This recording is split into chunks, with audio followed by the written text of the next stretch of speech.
In this video, I'm going to talk about a new Ashtakavarga feature that we added in the 2016 version of Kala. What we've done is I've added a table onto the right-hand side of the Ashtakavarga screen, and I wanted to teach very briefly how to use this table. So what this table is, we've taken the positions of every planet, not including the moon because the moon travels so fast, but the other planets, Mercury, Venus, Sun, Mars, Jupiter, and Saturn, we've taken their positions from each other.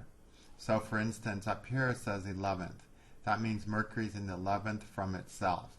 Venus in Aquarius is in the first from itself. The Sun in Capricorn is 11th from itself. Mars in Taurus is in the first from itself. During this entire lengthy period of time, the whole year until September 12th, Jupiter is in Leo, the 12th from itself. And Saturn at the beginning of the year was in Capricorn, the second from itself. So basically, it shows where a planet is in the sign and, importantly, what sign from itself. And as it turns out, when a planet's in a certain sign from itself, it's able to stimulate and bring about the effects of that Bhava. So for instance, when a planet's in the 6th from itself, it can stimulate 6th house effects. So that could be a period of dealing with health and improving health or some other 6th house matter. When a planet's in the 2nd house from itself, it'll have to do with 2nd house things, resources and wealth.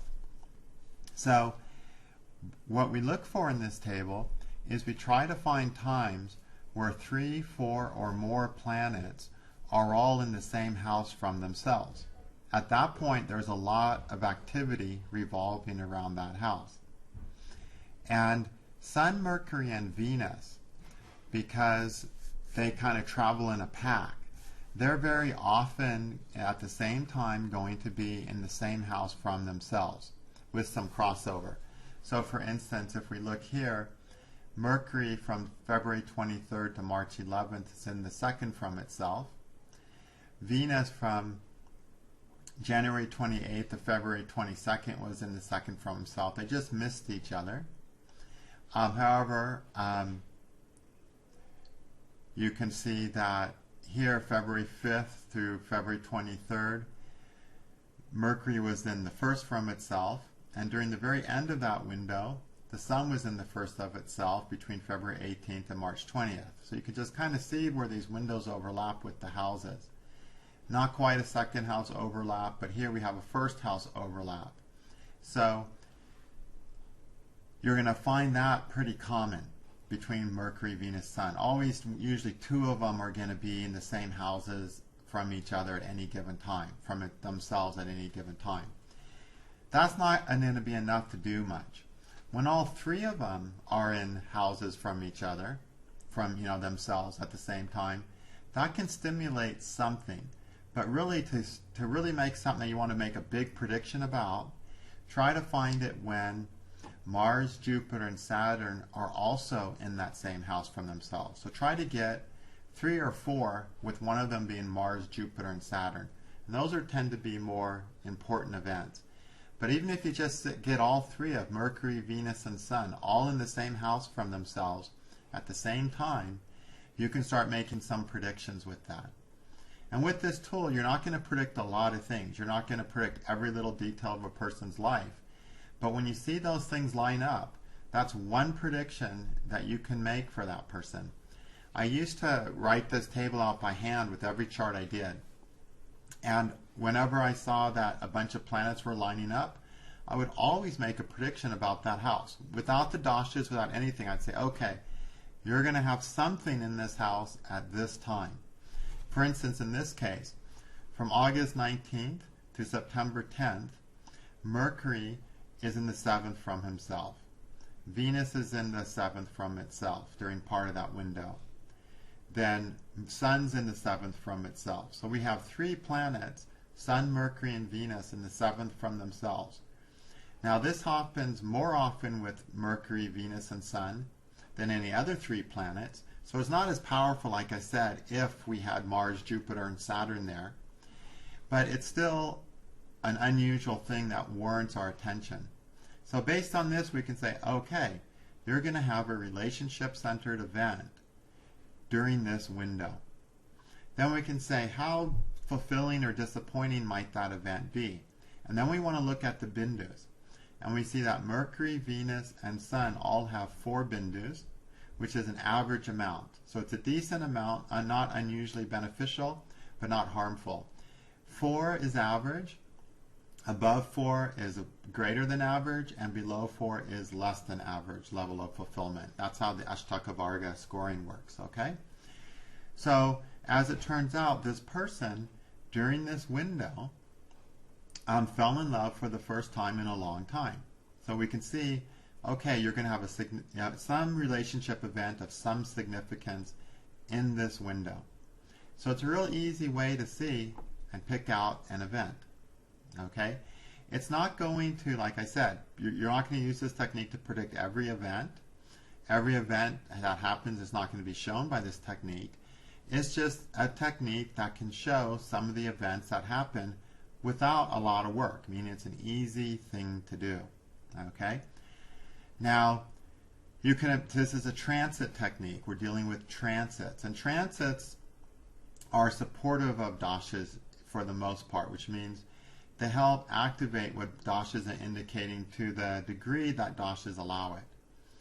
So with this technique, we're not going to be able to see, oh, this is going to be Mr. Right that you're going to marry and be with forever, or we can't see that, oh, run away from this person. For that, we're going to have to look at the dashas and the other timing systems more carefully. But we can say, during this time, you're going to meet someone. So let's say you were using the dashas and you said you're going to meet someone in this year. Then you can quickly look at this technique and say, wait, and during August, end of August, there is a whole lineup of planets going on in your 7th house from each other with a decent amount of Ashtakavarga points. I have 3 planets. So I'm going to predict that you're going to have an important time during that year where you could possibly meet that person, and if you already met him, it's going to get better. And you can say that with more certainty if you know that the dasha is pointing to relationships. So like all transits, if you use them in conjunction with dashas, you'll use them more accurately and with more detail. But even without that, I used to always just use this without dashas, just to predict something. I wouldn't say how good it was going to be, but I'd always be able to make a prediction that was sound and would work out. Okay? So it's really simple. Now let's take another year. But we can click up and down years for people. And every screen has an entire year from January 1st through December 31st. Now, another time in that year, we've got the 7th house, Mercury, 7th house, Venus, both at the same time. But that's just 2. That's not enough to do something really sound. Okay? Now, during this time, as it turns out, they were discussing some important possibilities with their boyfriend. But we only get 2 of them. So nothing soundly happened.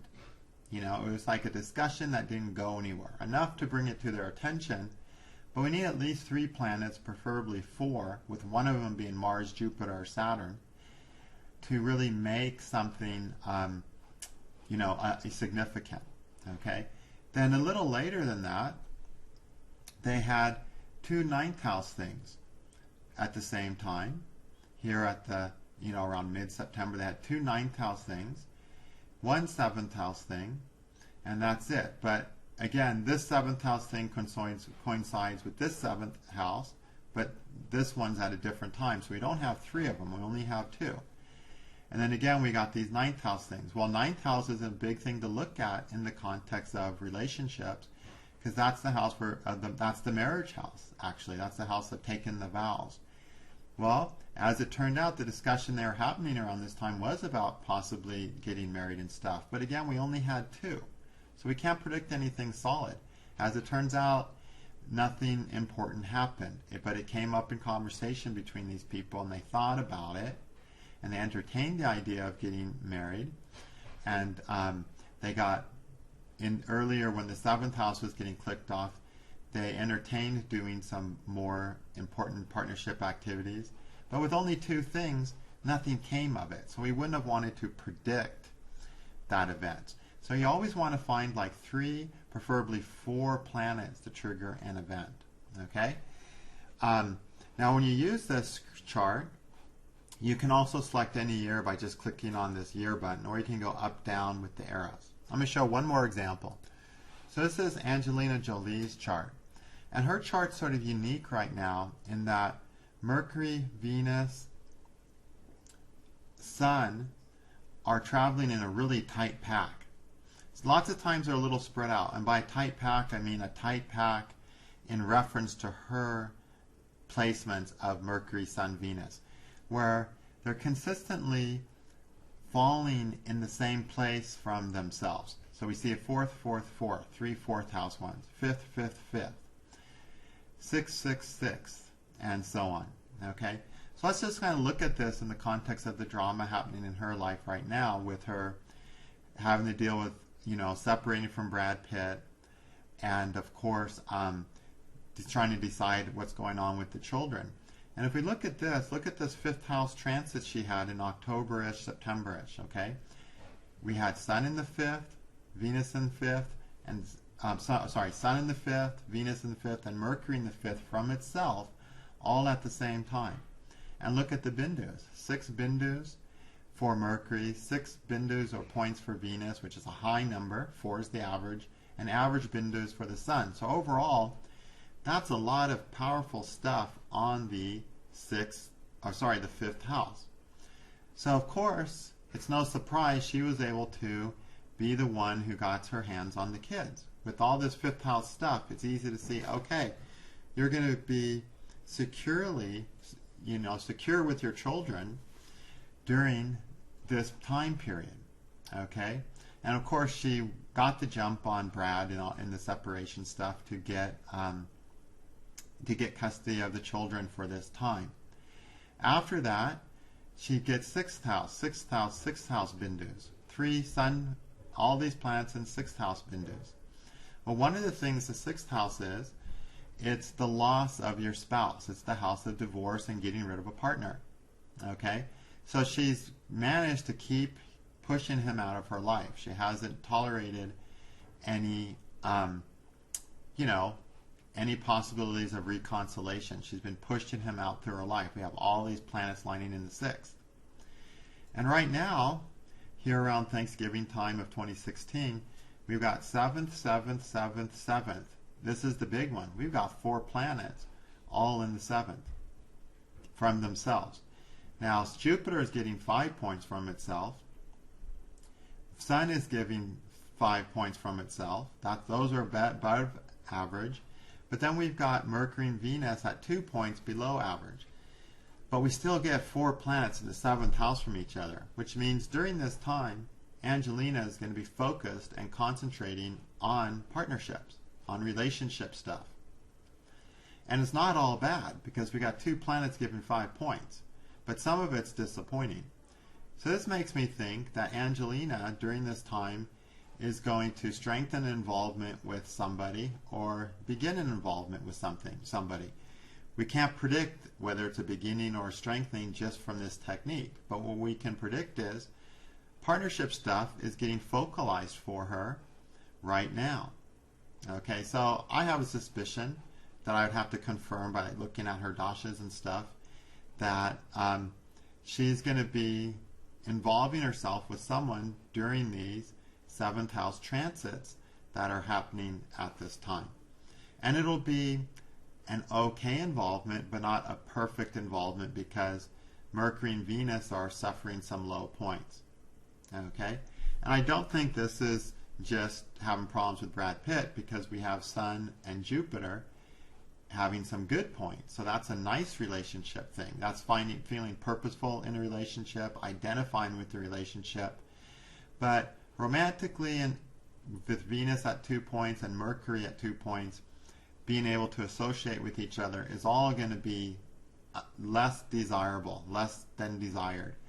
So I think she's going to get closer to someone she has in a secret way that's not going to really come out most likely, which would be typical of a bad Mercury and Venus. Because Mercury and Venus, when they're troubled, when they got low points and they come to relationship activity, they tend to indicate relationship activity that remains hidden, okay? And that's not going to be out in the open where a person can really fully enjoy them. One of the things that makes relationships the most unenjoyable, a sign of bad points, is not being able to share the world with that person openly. So I think there may be some element in that. But there's a strong 7th house theme, and there's no escaping that when you see 4 planets going on. Okay, you can be sure, you can say, yeah, there's going to be something in regards to 7th house important during this time. So it's a simple technique. It's a beginner's technique. It doesn't take a lot of analysis. You really just have to know the meanings of your houses and know that 5, 6, 7, and 8 points are good. 1, 2, and 3 points are bad, and 4 is okay. And then you can start making use of this really simple technique. And on the average, you'll see every year, on average, you'll find one lineup of solid planets where there's 3 solid or 4 solid planets lining up at one time. And then you can say one thing about that's going to happen during that year with a lot of confidence. Now, it's unusual to see the planets line up so consistently like they did for Angelina this year. But sometimes you will get these years where a lot of planets are affecting the same houses from themselves at the very same time. And that's going to be a year where you can use this technique to greater advantage. Okay? So like all techniques in astrology, they're good when they're used for what they work for. So don't try to do everything with this technique. Just try to pull one rabbit out of the hat. Okay? Try to make one sound prediction off this technique of something relevant to some house to be so or so good based on the points. And if you use the that way, you'll find it really works for you. I use this technique especially my first few years as an astrologer. When I was still learning to use dashas well and learning my yogas. And with everyone that came through, I was able to say at least one thing with this technique that they would say, oh yeah, that's what happened when I got the feedback. So it was a nice, easy way to say something that would actually happen amidst a lot of other techniques that take a lot more skill to use. Okay, thank you. And I think that's it for this one.